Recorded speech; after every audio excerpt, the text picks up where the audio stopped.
Hey guys, welcome or welcome back to my YouTube channel. I'm Kishwar Zubair and I am currently obsessed with the Vampire Diaries. Those of you who don't know, like seriously, the Vampire Diaries or TVD is an American supernatural teen drama television series which is inspired from the young adult vampire fiction book series of the same name.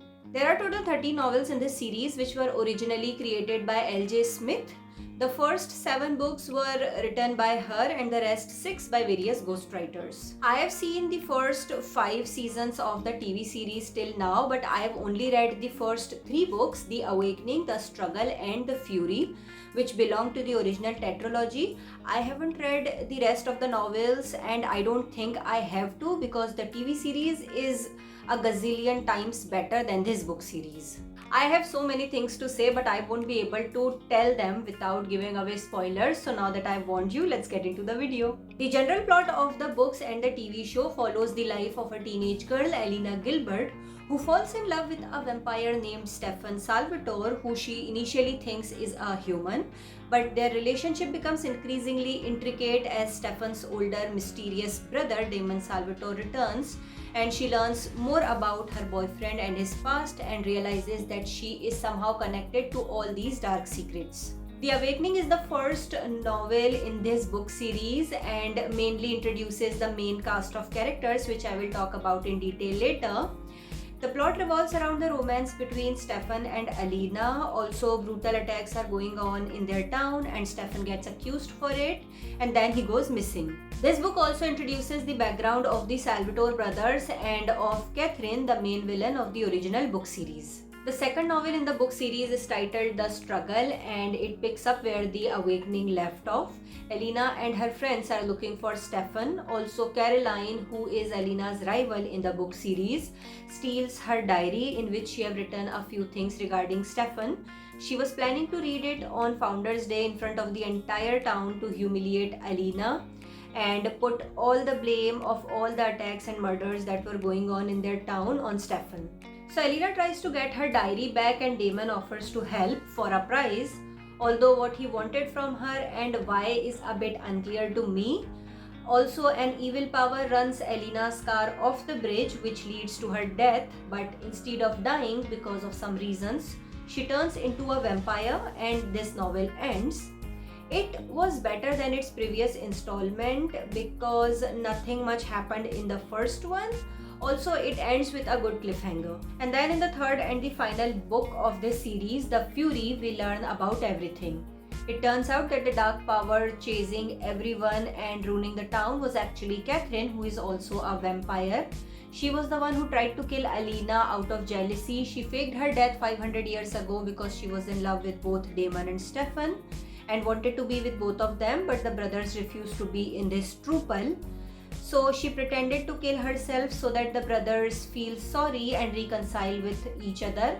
But instead they blamed and killed one another and because of some reasons were turned into vampires, which enraged Catherine. So she stays back all this while, got all strong and powerful so that she can come back for vengeance. Is it just me who finds it stupid? I mean, I read 600 pages for this? I mean, Catherine's revenge doesn't even make sense. Why was she so into the Salvatore brothers even after 500 years?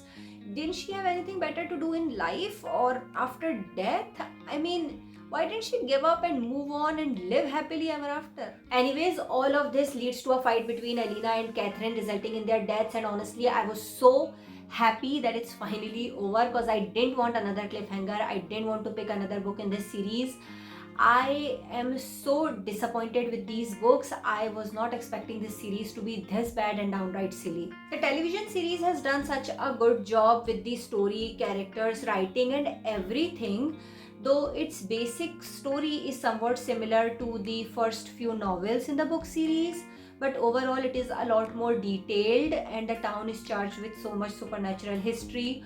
Also, there are additional storylines revolving around the other inhabitants of the town, while the books are mainly focused on the lead characters. The book series seems so juvenile as compared to the television series. I mean, I know it's for young adults, but I've read many children, tween and teen novels with more sensible stories and better writings than this. It's just very childish. There are many differences between these two, so let's talk about them one by one. First of all, the names and surnames are different. The novels are set in a fictional town, Fells Church, unlike the TV series where it's called Mystic Falls. Alina's guardian name was Aunt Judith, not Aunt Jenna as in the TV series. Also, she was engaged to this man named Robert, who was not present in the show. There is no Jeremy in the books, Alina's adoptive younger brother, who is also her biological cousin.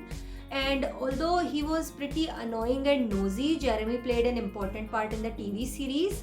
But in the books, Alina had a 4-year-old younger sister named Margaret, who was very unimportant and appears only occasionally. We never learn what happened to Alina's parents in the books. It just says at the beginning that they died, didn't tell why and how. While the TV series describes that their car ran off the Vickery Bridge, Alina was mysteriously saved, but her parents weren't. Also, there was lots of history regarding Alina's parents and family in the show. Alina Gilbert is the female lead character in both media, and her personality is also completely different.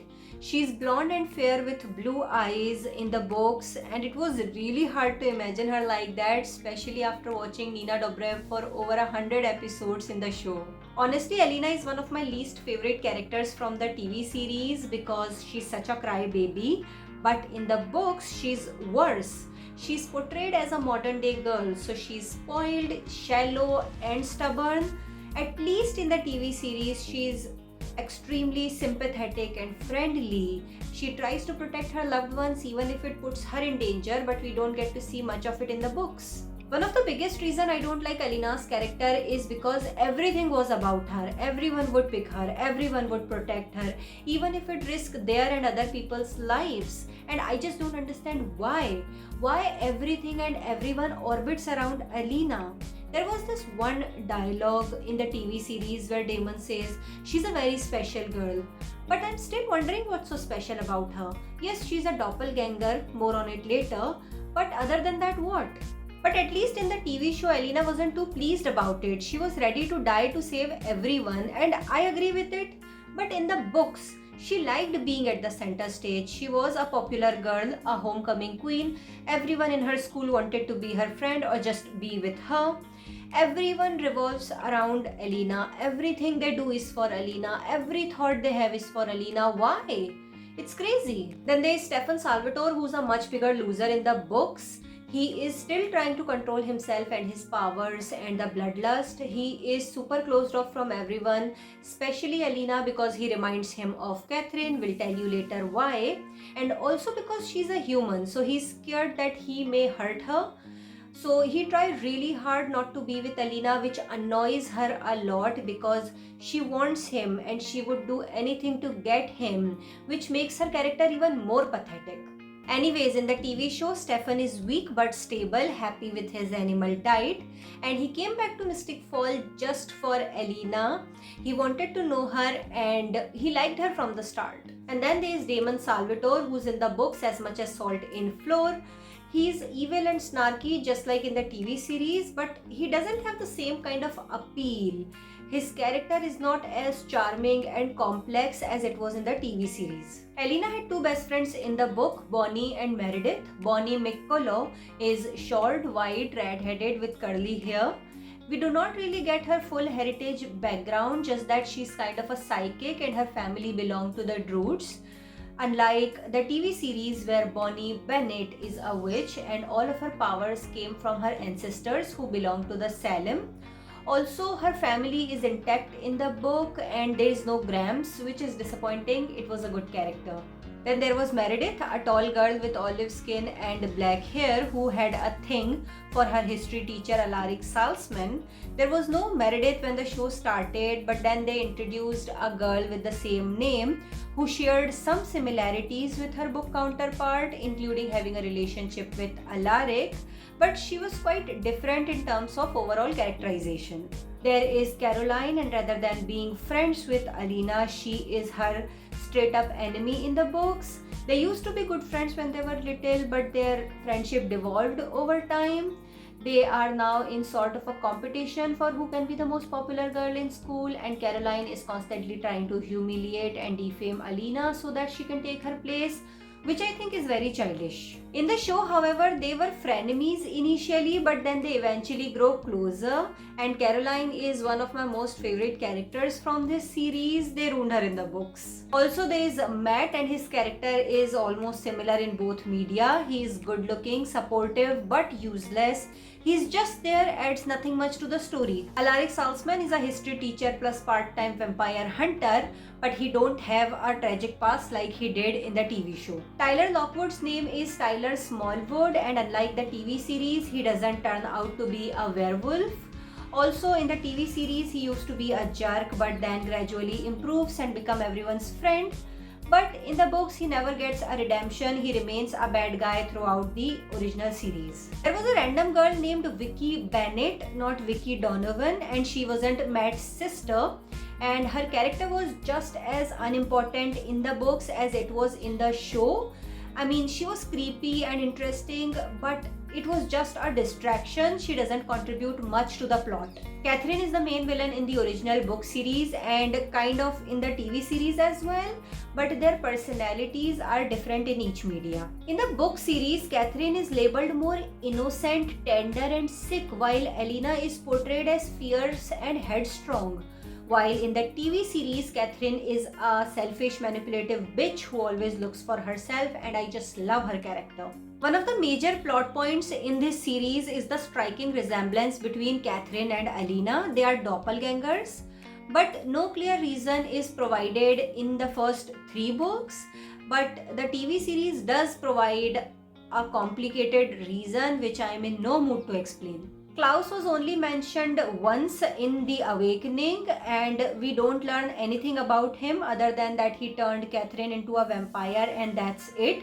He does appear in the 4th book of this series, which I have zero intentions to read, and I know that he is not going to be even close to how they present him in the TV series. In the show, however, Klaus is the oldest, baddest vampire in the world, and I just love him. He's such a great villain. I kept watching TVD only because of this guy, and I'm a bit upset that he left the show, but it's a character that I'll definitely remember for a really long time. I know I've been talking about every single character a little more than I should, but it's the characters that involve us so much into a world, and it's the characters that we root for, right? But yeah, as I said, the characters in the book series don't really match with their television adaptation. These books are short, around 200 pages each, so we don't get to see their natural progression. Also, these books mainly revolve around the lead characters. The side characters are just there to support the lead characters. Nothing really feels real. I mean, yeah, it's a vampire fiction. Everything is unrealistic, but still, the characters and the writing makes a fiction feels real, right? But these books lack that. Everything feels hollow and shallow.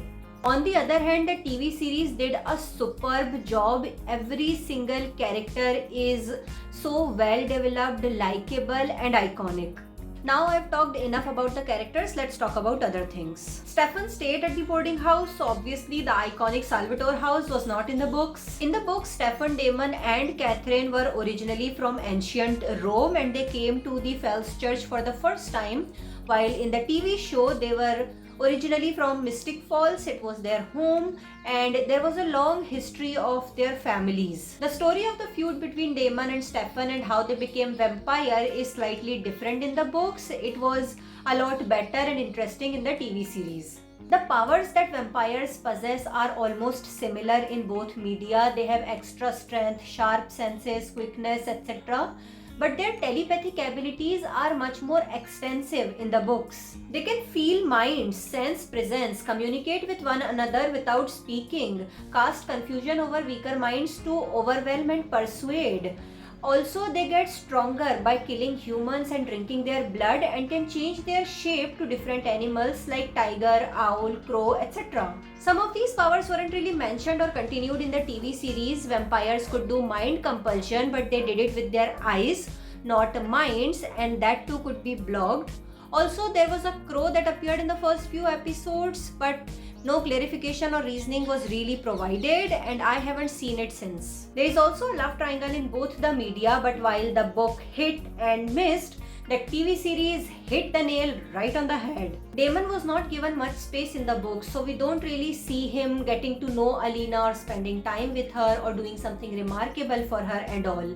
There was only a slight hint of him liking her, but there was no development in their relationship, so we don't really find out where those feelings are coming from.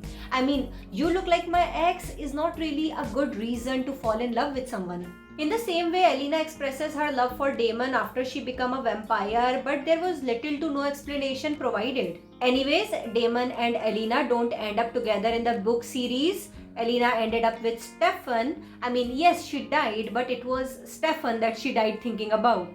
While I was watching episode after episode and season after season of the TV series to find out which of the two Salvatore brother Alina would finally choose, and I was so happy when Damon got her. And not just the lead, even the supporting characters share a beautiful romantic bond with each other, so much so that different teams have been made, like Team Stelina and Delina and Caroline and Benzo and whatnot, and different people love and support different couples, and it's all really cool. And not just the romance, but even the friendship that these characters develop over time will melt your heart. There are many other differences between these two. I've only mentioned a few. Maybe you should read and watch this series by your own. It's kind of cool and fun to see all the differences. But if I have to recommend just one of the two, I'll definitely go with the television series. It is so much better, mysterious, scary, funny, friendly, romantic and emotional. You are definitely gonna get addicted to it for sure, because I did. The only drawback of this TV series is that it is excruciatingly long. There are total 171 episodes and 2 spin-offs of this TV series, and I don't think I will be investing that much time in it, but it is really good. So I don't see the point of you all reading these books unless you want to read them. But if you have seen the show, there is no need to read these books. And if you haven't seen the show, just go and watch that show. It's awesome. So that's it. Thank you so much for watching. And if you're still watching, please do like this video, because it took me a lot of time to review this series and record this video. And consider subscribing if you haven't yet for more such content. And I'll see you next time. Goodbye.